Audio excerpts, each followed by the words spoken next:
Assalamualaikum warahmatullahi wabarakatuh. Kembali lagi dengan saya, Ingat Nur Febriani, dengan NIM 122111366 dalam mata kuliah aplikasi komputer ekonomi. Nah, pada video kali ini saya ingin membahas modul baru yang berjudul forecasting atau peramalan. Sebelum itu, perlu diketahui terlebih dahulu, forecasting merupakan metode untuk memprediksikan atau memperkirakan berbagai kejadian di masa mendatang berdasarkan data yang telah dikumpulkan sebelumnya. Pada metode ini dibagi menjadi 4 model.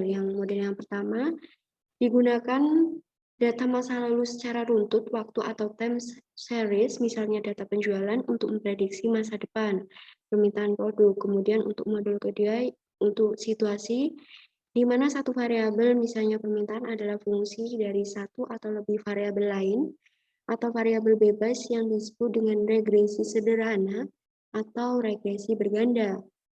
Kemudian model ketiga yang memungkinkan kita untuk menciptakan perkiraan diberikan model regresi tertentu, dan yang terakhir model keempat yang memungkinkan kita untuk menghitung kesalahan diberikan tuntutan dan perakhiran. Nah, di sini nanti kita akan melakukan pembahasan tentang contoh soal, jadi langsung saja pada penerapannya. Di sini saya sudah membuka aplikasi BMIM terlebih dahulu. Kemudian dari menu utama ini kita klik modul seperti biasa.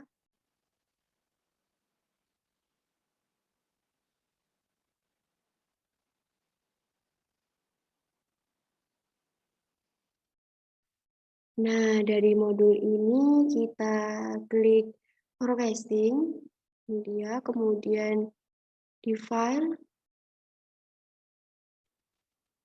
kita klik new dan kita pilih time series analysis.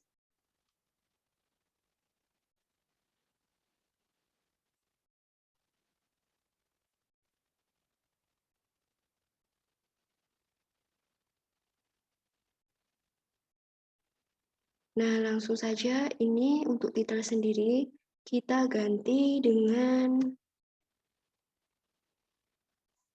example 1.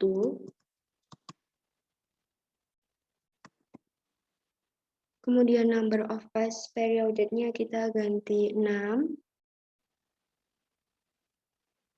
Kita bisa melihat soal lagi untuk role names-nya kita ganti dengan other. Kemudian kita ketik Januari. Nah, jika sudah, maka kita klik OK.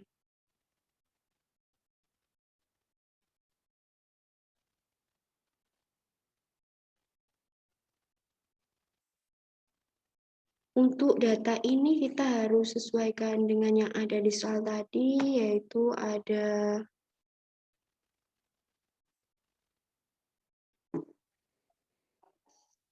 Nah, di sini kita harus samakan dengan yang ada di modul tadi, di mana kita harus mengganti data ini, yaitu ada Januari 3, kemudian Januari 10,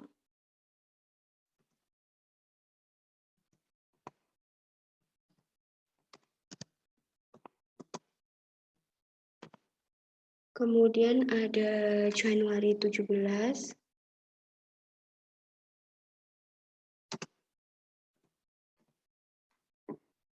lanjut ada Januari 24,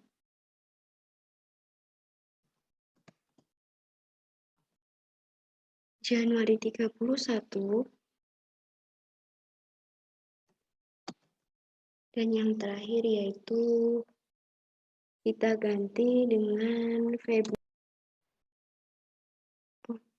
Mohon maaf tadi untuk di sini kita tetap sama, yaitu Januari 7. Januari 7.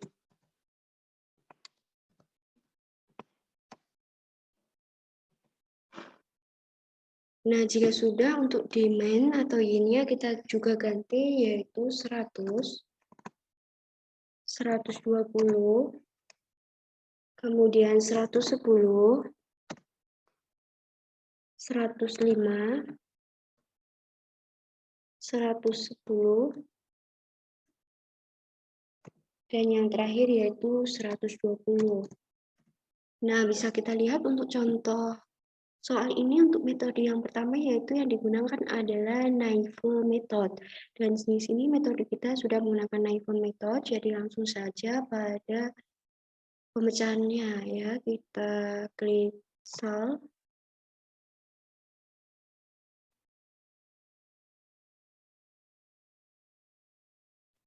Yang mana nanti akan muncul 4 tampilan pemecahan masalah, yaitu ada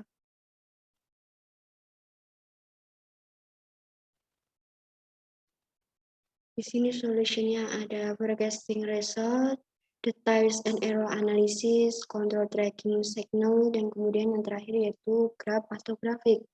Karena di sini fokus kita hanya ke forecasting result dan juga graph, maka langsung saja pada pembahasan yang pertama yaitu forecasting result. Nah, bisa dilihat di sini bias atau mean error-nya ini 4 dan kemudian sama seperti yang ada di modul di sini juga 4. Kemudian untuk MAD atau mean absolute deviation-nya 10, di sini juga 10. Kemudian MSE atau mean squared error-nya di sini 130. Di sini juga 130 dan standar error yaitu 14,72 sama juga. Kemudian untuk MAP mean absolute percent error 8,68 yang mana di sini masih berupa pecahan atau belum dibulatkan dan di sebelah sini adalah 0,9 sudah dibulatkan. Kemudian untuk next periodnya di 120, kemudian di sini juga 120. Nah, untuk yang kedua yaitu grafik. Bisa kita lihat juga grafiknya.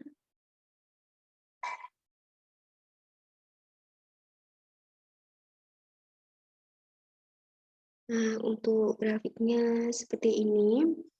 Nah, kita lihat lagi untuk tabel tadi, yaitu forecasting result. Di mana dari tabel dan gambar di atas menunjukkan bahwa dengan Naive method, jumlah penjualan pada periode atau minggu ke-7, 14 Februari adalah 120 unit, yaitu diperoleh dari sini ya teman-teman. Forecast next periodnya yaitu sebesar 120 unit, yaitu dari pembahasan soal pertama ini sama dengan yang ada di modul ini. Kemudian lanjut untuk metode yang kedua, yang mana nanti menggunakan moving average. Langsung saja kita edit data.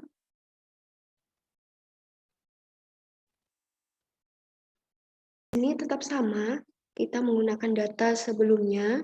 Lalu untuk metodenya kita pilih moving average. Nah, untuk periode to average-nya kita ganti dengan 2 bulan, jadi kita pilih 2. Jika sudah, maka kita klik solve. Nah, di pembahasan yang kedua ini tentang metode moving average nanti akan muncul 5 tampilan pemecahan masalah yaitu forecasting result, details and error analysis, kemudian error as function of n, kemudian control tracking signal, dan kemudian yang terakhir ada grafik. Karena kita masih sama, fokus kita yaitu di forecasting result dan juga nanti di grafik. Langsung saja pada hasilnya kita juga lihat dari modul ini. Untuk bias yaitu 1,25 sama seperti di sini. Kemudian untuk MAD atau mean absolute deviation-nya di sini 6,25 dan di sini 6,25 jadi sama. Kemudian Mean Squared Error atau MSE di sini 65,625, sedangkan di sini 65,63 karena di sebelah sini mungkin sudah dibulatkan. Kemudian untuk standar errornya yaitu 11,456 dan di sini sudah 11,46. Kemudian yang selanjutnya ada MAPE, Mean Absolute Percent Error, yaitu 5,553%. Dan di sini sudah 0,6. Nah, untuk forecast next period-nya sama, di sini 115 dan di sebelah sini juga 115.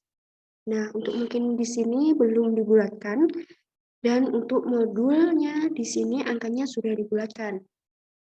Lanjut untuk pemecahan fokus yang kedua yaitu grafik.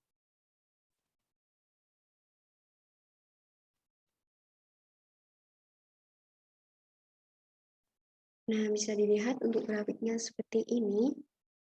Kemungkinan sama dengan grafik yang berada di modul. Lalu kita kembali lagi kepada forecasting result tadi.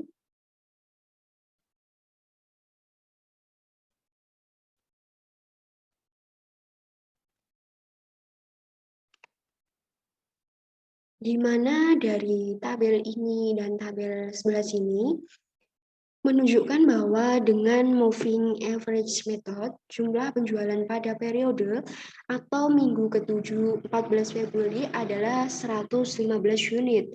Hal ini bisa dilihat dari forecast next period-nya yaitu 115, kemudian di sini juga 115. Nah, untuk metode yang kedua ini sudah sama ya. Kemudian lanjut untuk metode yang ketiga, langsung saja kita edit data.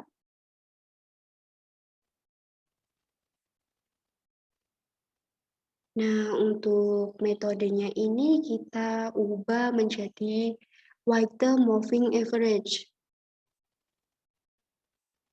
Nah, kita klik weighted ini. Kemudian akan muncul tabel seperti ini, di mana most recent period-nya kita ganti dengan 6,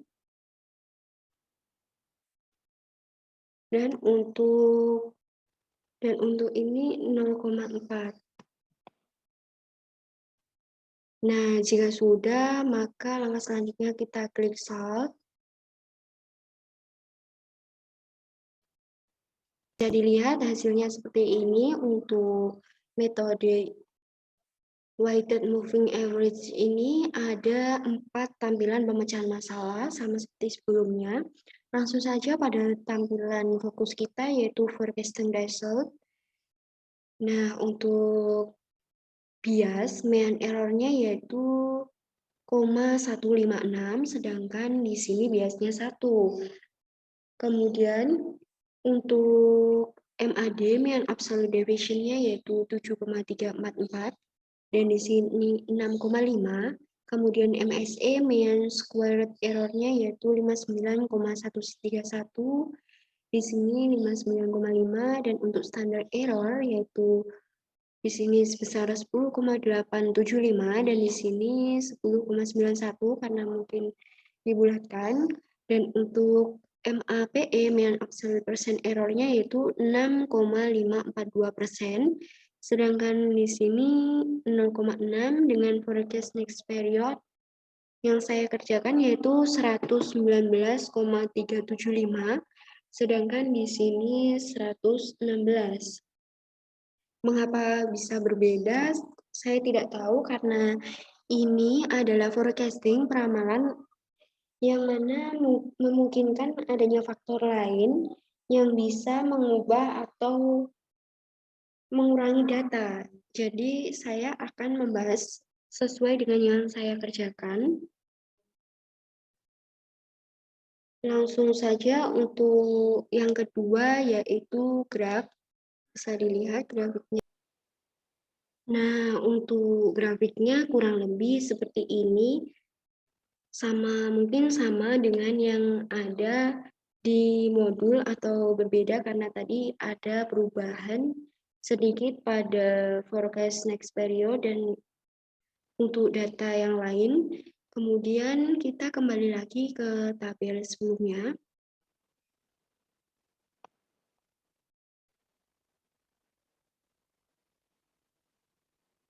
Yang mana dari tabel dan gambar di atas menunjukkan bahwa dengan weighted moving average method, jumlah penjualan pada periode atau minggu ke-7, 14 Februari adalah, kalau untuk yang saya kerjakan yaitu next periodnya sebesar 119,375. Kemudian yang ada di modul yaitu 116, jadi berbeda 3,375. Kembali lagi ke awal, karena ini peramalan maka bisa lebih atau kurang. Langsung saja lanjut pada metode yang keempat yaitu exponential smoothing. Kita edit data.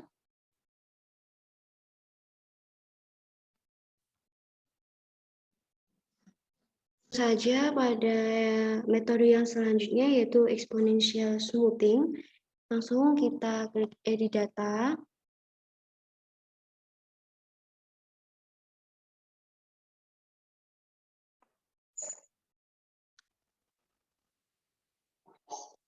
Nah, di sini untuk metode kita ganti dengan exponential smoothing.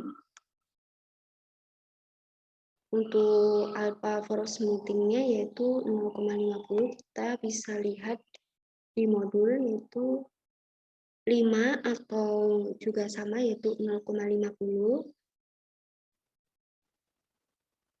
Nah, di sini ada alpha untuk pemulusan eksponensial.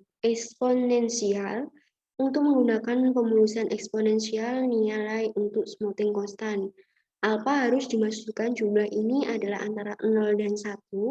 Di bagian atas layar kombinasi kotak, scroll bar, atau teks akan muncul. Memungkinkan untuk memasukkan nilai tertentu untuk melakukan smoothing atau dengan alpha sebesar 0,5 seperti yang ditunjukkan pada layar gambar ini, 0,50 atau 0,5. Saya ganti 0,5. Atau sama saja, kita juga bisa menambahkannya dengan 0,50. Nah, di sini ada catatannya juga. Jika memilih alpha sama dengan 0, maka POM akan memilih nilai apa yang terbaik atau MAD-nya yang terendah. Dalam rangka untuk melakukan penghalusan eksponensial diperlukan perkiraan awal. Ketika smoothing eksponensial diberi label kolom perkiraan atau forecasting akan muncul di layar. Di bawahnya akan menjadi kolom kosong yang dapat diisi ingin memasukkan nilai tertentu sebagai ramalan. Jika tidak memasukkan nilai perkiraan awal, maka perkiraan awal diambil dari nilai pada kolom demand hasilnya sebagai berikut ini. Nah, jika sudah seperti ini, langsung saja kita klik solve.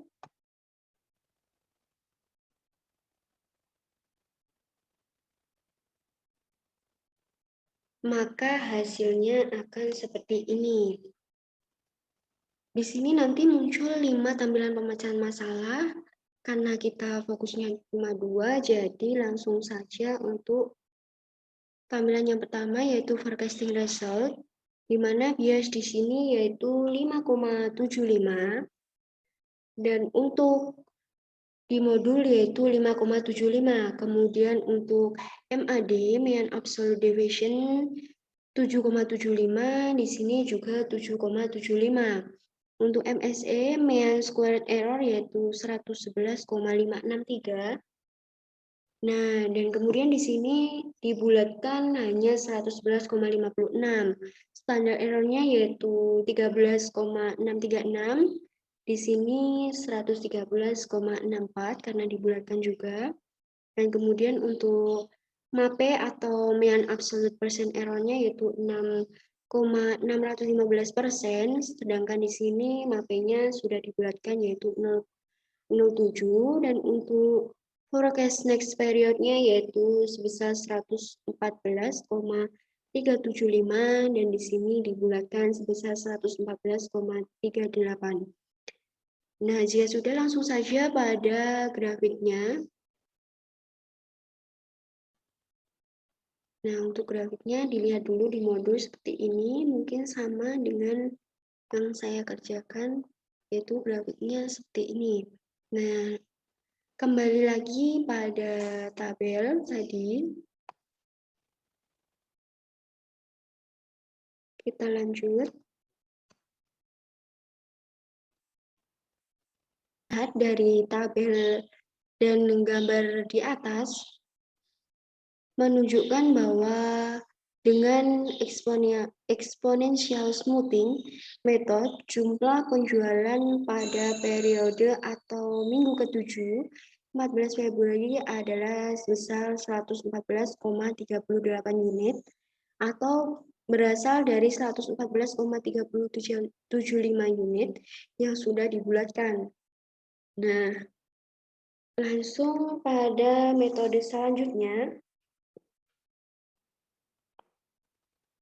yaitu metode yang kelima menggunakan exponential smoothing with trend. Kita klik edit data. Sebelumnya saya baca terlebih dahulu.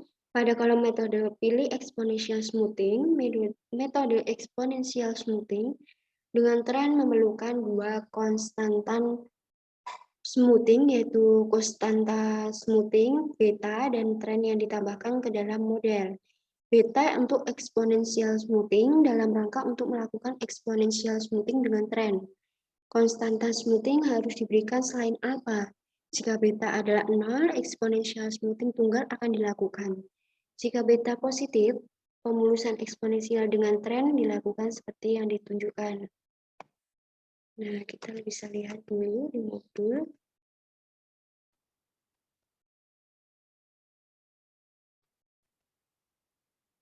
Di sini untuk forecast-nya. Alpha for smoothing-nya yaitu 0,50, kemudian untuk beta for smoothing-nya yaitu 0,50. Nah, forecast-nya di sini kita isi dengan 100.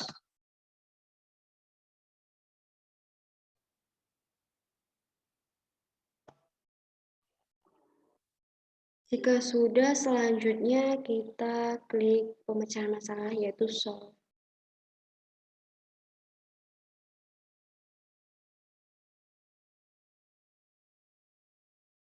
Nah, di sini nanti akan muncul 4 tampilan pemecahan masalah. Bisa kita lihat.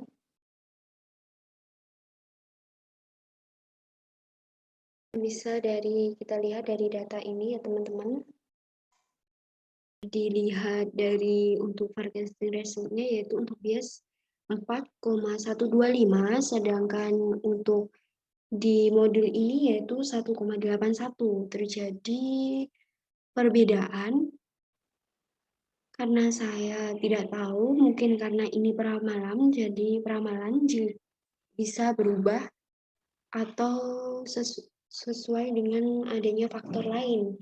Jadi terdapat perbedaan ya teman-teman di sini, yaitu untuk mean absolute deviation-nya 9,125, sedangkan untuk di modul yaitu 7,75. Dan untuk MSE mean squared error 120,078, dan di sini terdapat yaitu 104,87. Standar error 14,147. Sedangkan di sini 12,57. Dan untuk mean absolute percent error-nya yaitu 7,896%. Sedangkan di sini 0,7. Nah, untuk forecast next period yang saya kerjakan ini berjumlah 117,5, sedangkan di sini 118,38. Jadi mungkin wajar karena ini peramalan, ada yang berubah dengan data atau berbeda dengan data yang saya kerjakan. Lanjut untuk solusi yang kedua yaitu grafik.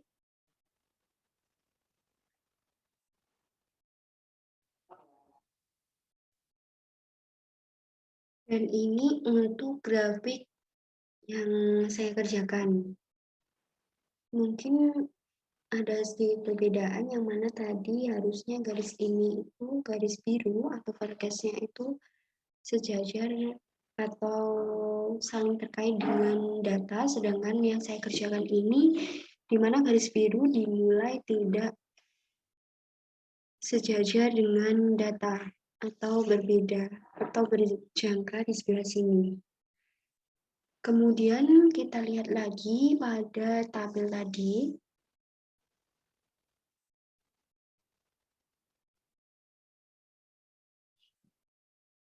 Dari tabel dan gambar di atas menunjukkan bahwa dengan exponential smoothing method, jumlah penjualan pada periode atau minggu ke-7, 14 Februari adalah sebesar 117,5 unit atau di modul ini sebesar 118,38 unit. Nah, ini tadi terjadi perubahan data, kemudian untuk metode selanjutnya yaitu ada trend analisis regresi over time. Kita lanjut lagi dengan edit data.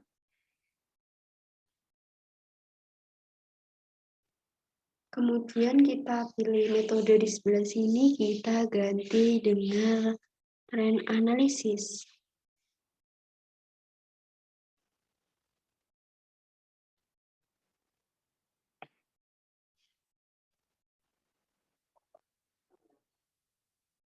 Nah, untuk trend analisis sendiri, di sini tadi metodenya telah dipilih linear trend line model. Untuk model datanya seperti ini sama seperti yang ada di modul, di mana pada kolom metode pilih trend analisis regresi over time. Dalam model ini akan dilakukan peramalan menggunakan regresi dengan variabel bebasnya X adalah waktu, sehingga periode peramalan bisa panjang sampai periode ke-20 atau lebih dengan perasaan regresi linear sederhana. Persamaan regresi sederhana yaitu Y sama dengan A plus BX, di mana Y adalah variabel terikat dan X sebagai variabel bebasnya yaitu waktu. Langsung saja kita klik solve.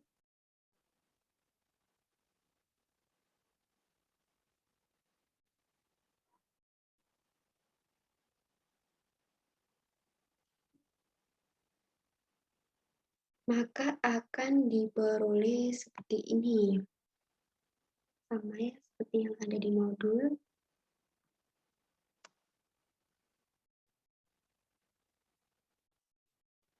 Nah, di tampilan pemecahan masalah yang pertama ini, kita bisa lihat di sini ada value future period atau periode perhitungannya sudah diperhitungkan dari periode ke-7 sampai dengan periode ke-20. Nah, untuk periode ke-7-nya sendiri yaitu 117,33. Kita juga dapat melihat di sini yaitu 117,33. Kemudian periode 20-nya yaitu 141,476 dan untuk di modul dibulatkan menjadi 141,48. Nah, untuk value-nya kita lihat di sini yaitu bias mean error-nya yaitu 0. Di sini juga 0, kemudian MAD-nya 5,524, sedangkan di sini 5,52. Dan untuk MSE-nya 43,413, sedangkan di sini 43,41, dan juga standar error-nya yaitu 8,07.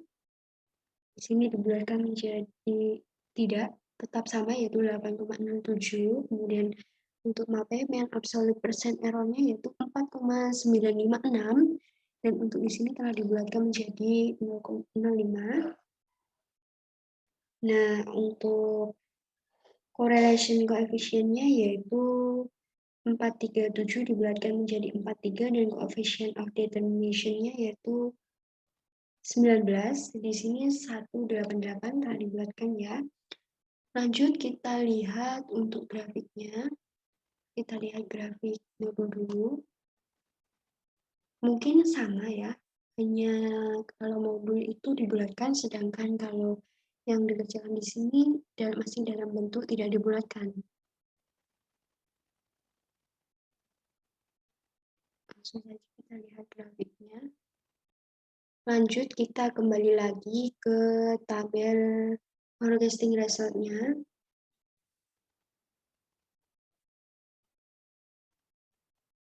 Di mana dari tabel dan gambar di atas menunjukkan bahwa dengan trend analisis metode, jumlah penjualan pada periode atau minggu ke-7, 14 Februari adalah sebesar 117,33. Ini diperoleh dari minggu pertama, sama halnya dengan yang saya kerjakan di sini untuk periode ke-7-nya yaitu 117,33. Nah, selain itu juga telah dihitung untuk periode selanjutnya yaitu periode minggu ke-8 sampai dengan minggu ke-20. Untuk meramalkan penjualan pada periode atau minggu ke-21 atau selebihnya dapat menggunakan persamaan regresi pada tabel di atas.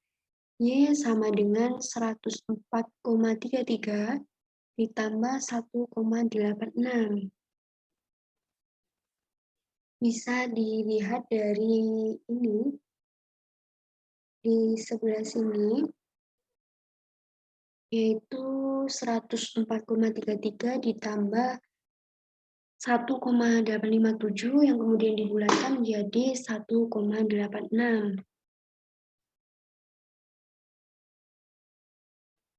Sehingga Y sama dengan 104,33 ditambah 1,86 dikali 21. 21 adalah periode yang dimaksud yaitu minggu ke-21 sama dengan 143,39. Nah, lanjut untuk metode yang keenam menggunakan multiplicative decomposition seasonal. Kita edit data. Kemudian kita ganti metodenya dengan multiplicative decomposition seasonal.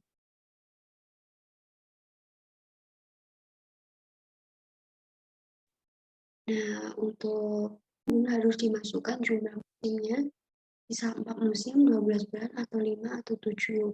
Hari selain itu harus dimasukkan nilai dasar untuk smoothing, dapat menggunakan rata-rata bergerak terpusat yang umum atau rata-rata dari semua data. Selain itu juga dapat dimasukkan skala faktor musiman sesuai dengan yang diinginkan.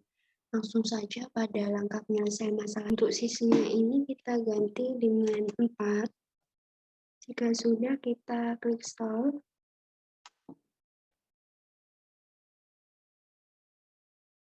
Maka akan muncul 4 tampilan pemecahan masalah. Untuk yang pertama yaitu forecasting result.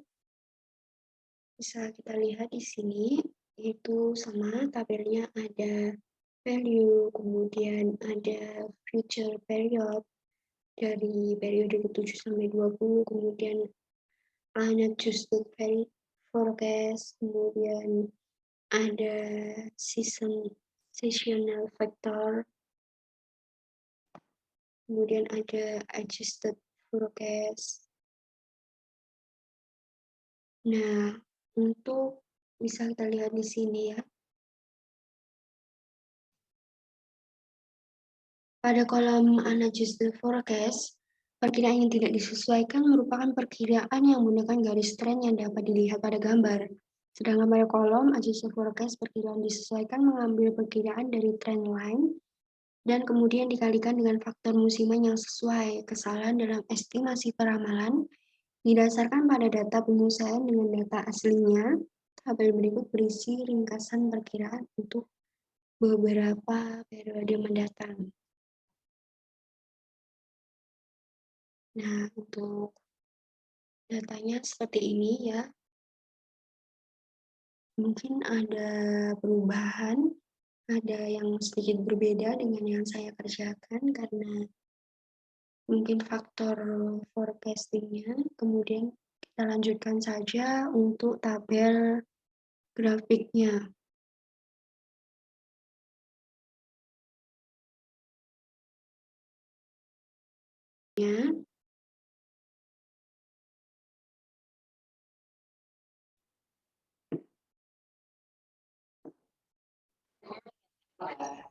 Bisa dilihat terlebih dahulu untuk grafik yang ada di modul seperti ini, sedangkan grafik dari hasil pengerjaan saya muncul grafik seperti ini.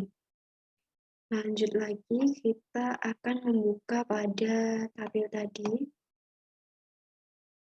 yang mana demand atau Y-nya yaitu regresi atau demand regresi line unadjusted forecast dengan demand-nya sama dengan 104,998 ditambah 1,742. Nah, langsung lanjut. Dari sini, ini kita simpan terlebih dahulu.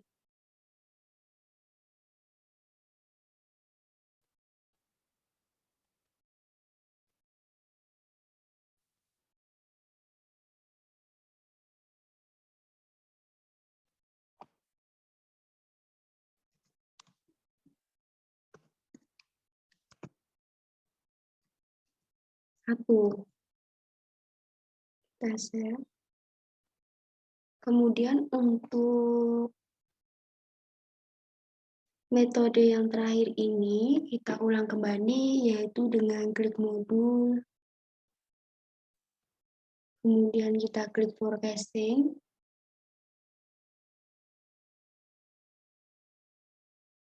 nah kita klik new, kemudian kita pilih least square simple and multiply regression.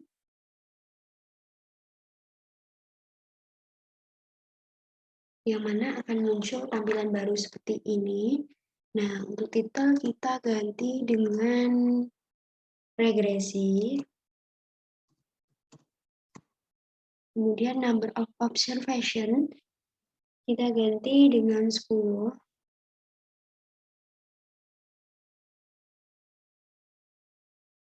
Dan untuk number of independent variabelnya kita ganti dengan 2. Nah, di sini row name-nya kita pilih A, B, C, D, E. Jika sudah, kita klik OK. Maka akan muncul tampilan seperti ini. Sebelum itu, saya akan membaca terlebih dahulu. Regresi digunakan untuk mengestimasi dan meramalkan dengan data cross-sectional atau antar data yang memiliki titik waktu yang sama. Analisis regresi linear dibedakan menjadi dua, yaitu analisis regresi linear sederhana. Jika jumlah variabel besarnya X, hanya satu secara matematis dapat dituliskan Y sama dengan A plus BX. Model ini hampir sama dengan model analisis tren. Bedanya model tren variabel bebas adalah waktu, sedangkan pada analisis regresi linear sederhana, variabel bebasnya bisa waktu, bisa variabel non waktu. Dan analisis regresi linear berganda, jika jumlah variabel bebasnya X lebih dari 1, secara matematis dapat dituliskan Y sama dengan A plus B1X1 tambah B1X2 dan seterusnya. Nah, bisa kita lihat di sini untuk regresi solutionnya yaitu biasnya 0, kemudian di modul juga 0, kemudian mean absolute deviation-nya 10,572, dan di modul 10,57 dibulatkan, kemudian MSI-nya 156,078 dibulatkan menjadi 156,08, dengan standar error-nya 14,932 dibulatkan menjadi 14,93. Untuk mean absolute percent error-nya yaitu 0,78, sedangkan di sini yaitu 0,8. Nah, di sini dapat kita lihat regression line-nya yaitu 88,864. Kemudian X1-nya yaitu 5,76 dibulatkan juga. Dan untuk X2-nya yaitu 5,207 atau dibulatkan menjadi 5,201. Dengan correlation coefficient 892 dibulatkan menjadi 89 dan coefficient of determinant-nya yaitu 796 dibulatkan menjadi 8. Nah, di sini kita dapat melihatnya. Berdasarkan dari gambar atas, dapat dibuat persamaan regresinya sebagai berikut. Y 88,86 ditambah 5,76 X1 ditambah dengan 5,21 X2. Di sini untuk koefisien X1 sama dengan 5,75. Jika biaya promosi meningkat, di sini tadi 5,76 ya teman-teman. Jika biaya promosi meningkat 1 juta rupiah, maka penjualan akan meningkat positif sebesar 5,76 unit dengan asumsi variabel lain konstan atau tetap. Untuk koefisien kedua, X2 yaitu 5,21, jika jumlah karyawan ditambah 1 orang, maka penjualan akan meningkat positif sebesar 5,21 unit dengan asumsi variabel lain konstan atau tetap.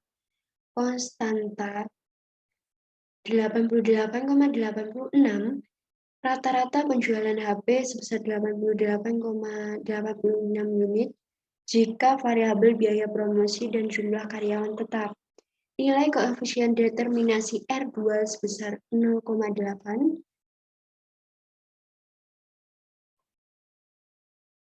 Artinya variasi penjualan HP dapat dijelaskan oleh variabel biaya promosi dan jumlah karyawan sebesar 80%, yaitu 0,8 dikali 100%, sedangkan sisanya 20% dijelaskan faktor lain di luar model seperti selera konsumen, harga, kondisi perekonomian, dan lain sebagainya.